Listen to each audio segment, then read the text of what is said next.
Dr. Martin Luther King had held this I Have a Dream speech more than 50, 60 years. He stood there on the Lincoln Memorial and said, I have a dream that one day my little children will be able to play. And there was a park in Atlanta that was segregated with the other little children in Atlanta. Because they couldn't do it then. There was segregation in Atlanta. And that speech reverberated and people still quote it. Mariah, Zamir, Zarek, Genesis, Zipporah, and the others were not even a thought. Even their parents were not born when Dr. King spoke. But when that Asian boy called Mariah a black-ass nigger, when he called her that yesterday, he wasn't born either. Neither was his parents, most likely. And he may not even be from America. I'm simply trying to say, I have a dream did not stop that vile insult against Mariah yesterday. The civil rights movement didn't do it. That's all I want to say. You can love Nelson Mandela, you can love Obama, you can love them all. But it didn't stop that yesterday. Of children who weren't even a thought when these men did their work. We need something else. And it needs to be clear. We have to move to God and not to civil rights. We have to move to righteousness and not civil rights. So you understand that I see clearly, I'm not against these movements. But Mariah should not have been called that yesterday. But Mariah, what happened to you yesterday out in Central Park? So what happened in Central Park was we were playing in the sprinklers and these Asian kids kept spraying us with water guns and they sprayed us in the ear. So I said, can you stop spraying us because you sprayed us in the ear? And they said, no, they don't care. And then this other boy sprayed us again. And then Zarek ran up and told him, can you stop spraying? Zarek, you're talking about this young man right here? Yes. He ran up to defend you, Yeah. to say stop spraying you. Yeah, he said. Because it was a boy, not a girl that was doing it. Yeah, he said, can you stop spraying us?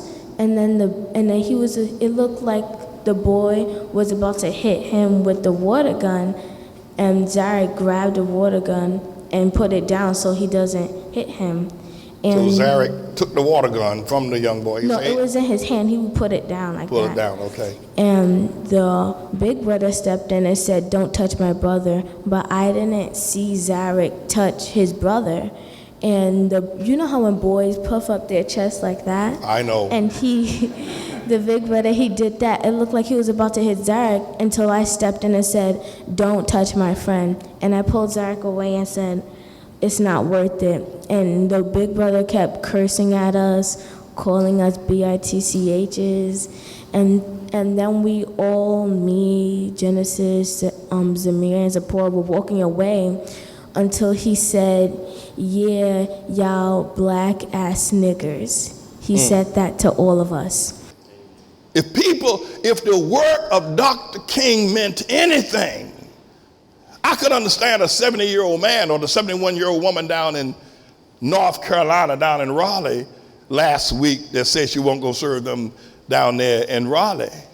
I can understand a 71-year-old, but for a 12-year-old to still have that hate simmering, there's something wrong. That we haven't found the solution, and we need to admit it. We need to understand it. We need to come to terms with it, and that the churches and their leaders and the shoppers of the world, that they have failed in protecting our children. Now, our young children are trained by this man who's a master at Taekwondo. I need to serve notice on these young boys out there in the park. Listen, these boys know their stuff. And if they break loose out there in that park, it's going to be all hell when they do. But we need a better movement than that. We need the power of God. And I need you to try to understand how urgent this message is. I need you to try to understand where we are and what time we are, and that everything else has been tried except God's word. You need to come to terms. Your heart, I need to win your heart. God needs to win your heart. Stop quoting, I have a dream. Because God needs to win your heart to the fact that even with all of that power, our young girl got called that ugly name yesterday in the park. If it had solved the problem, then there would not have been that incident in the park, Central Park. If it had solved the problem, the Central Park 5 would have never been accused of raping a woman that they didn't even know who she was, had nothing to do with her, but she was convicted. They were convicted and thrown in jail for years for something they did not do, and I'm one of them. I went to prison for 3 years for something I did not do. Now, mind you, I had done a whole lot of other things before that. But I sat in jail for a crime I did not commit. And I was given a 10-year sentence for a crime that was just a matter of justification of somebody that had robbed me. As if someone comes up to me on the street and they rob me of my money, and before they get away, I take out my gun and shoot them, and they send me to prison rather than the person that robbed me. That's what happened with the 10-year sentence in Gaspar Zizzo out there on Bushwick Avenue that day. And so I want to try to win your heart. I want you to come to the understanding and that God is bringing these examples to us time after time. He's showing all the people who said this ain't the place. When etymology got up to speak, she had no doubt. She just wanted, her heart was just paining. And she just wanted to say what was in her heart. She wanted to express her love for her mother. That's all she wanted to do. I have seen my mom go through a lot and go through a lot of pain. And I want to thank my dad and my sister for being there at a time where I was young, but I saw it, but I couldn't explain. Yeah. And if you loved my mother, you would leave her alone. That's all I have to say. I don't need to say anything else. You wouldn't keep putting her through the pain that you have put her. If you loved her, if you missed her, you would leave her alone if she does not want to be bothered. Yes. I still don't understand. I'm going back, when she was talking, I went back to myself at 14 years old. I'm like, I'm 20 years old now. Stop, just please. It hurts, and it hurts me, and it hurts Genesis, and it hurts Gabriel. Just leave us alone. We're fine where we are. I'm happy here. There's nowhere else I want to be.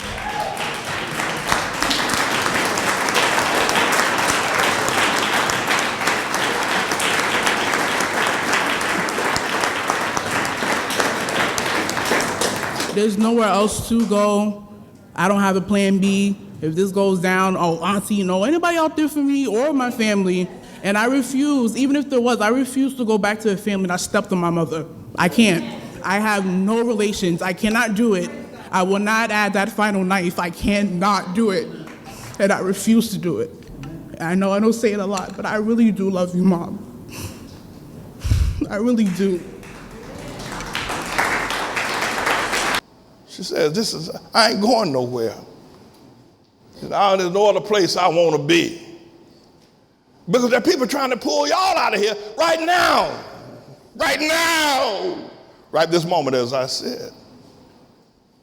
But Elijah said, I ain't going nowhere. I'm staying here. And so if I could just help, if I could win your heart, because the message that is being taught is the message of the hour. And God is demonstrating the power of the message by demonstrating those that are being blessed as a result of it.